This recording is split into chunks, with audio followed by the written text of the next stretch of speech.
Hey guys, today I'm going to share with you how I make beefy jalapeno poppers. So if you want to learn how to make this super easy and delicious appetizer, just stay tuned and I'll show you how. Alright guys, so here I already have all of my ingredients. As always, they will be listed in the description box.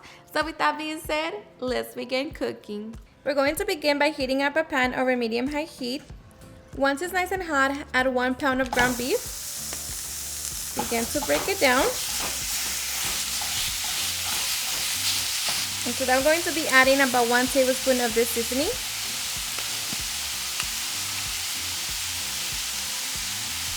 Continue cooking it until it's fully cooked.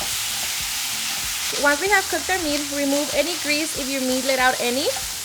And here you can also taste it for salt and see if you need to adjust it. And now we're going to be adding about 1 teaspoon of Worcestershire sauce, 1 teaspoon of ketchup, and 1 teaspoon of mustard. Just going to mix it all together.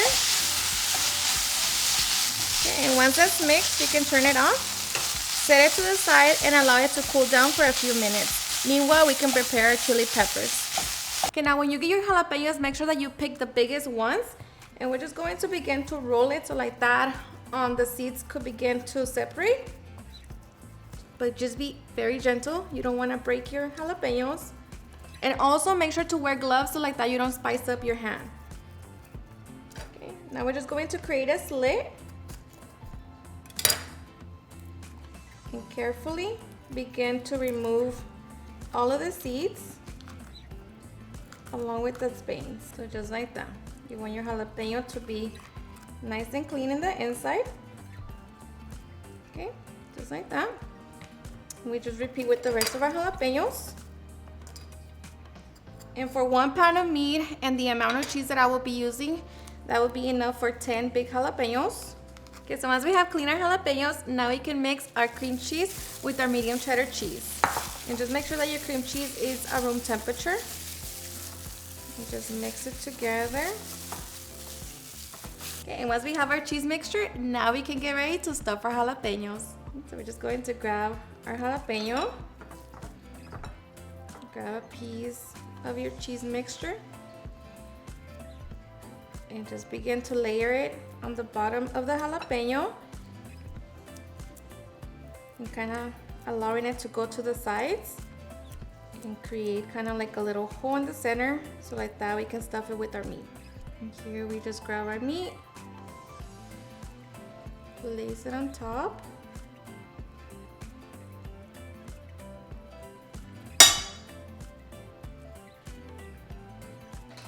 And now we grab our bacon and cover the jalapeno.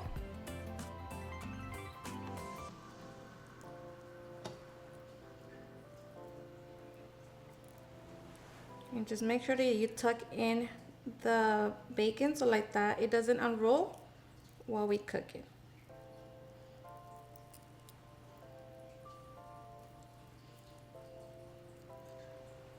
So tuck in the edges just like that.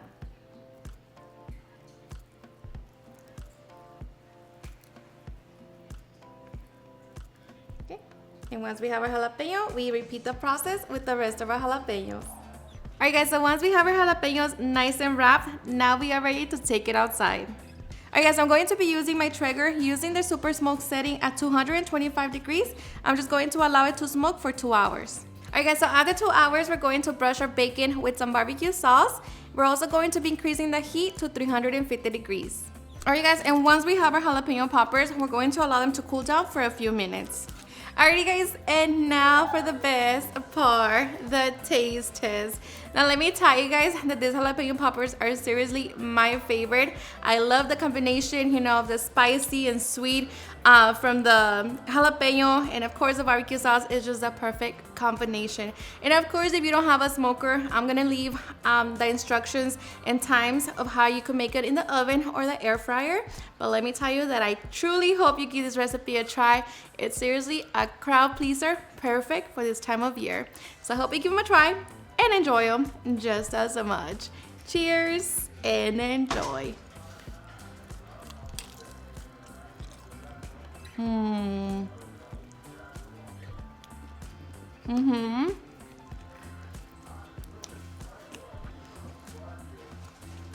Of course, allow them to cool down for a little bit. But these right here, so good. Alrighty guys, and there you have it, how to make super easy and delicious beefy jalapeno poppers. I hope you guys had enjoyed watching this video, and if you did, please don't forget to give me a big thumbs up, share with your friends and family, and if you get this recipe, please don't forget to tag me on any of my social medias, and if you're new to my channel, please hit that subscribe button so you guys can be part of our family. Thank you so much for watching, and I'll see you guys on my next video. Bye.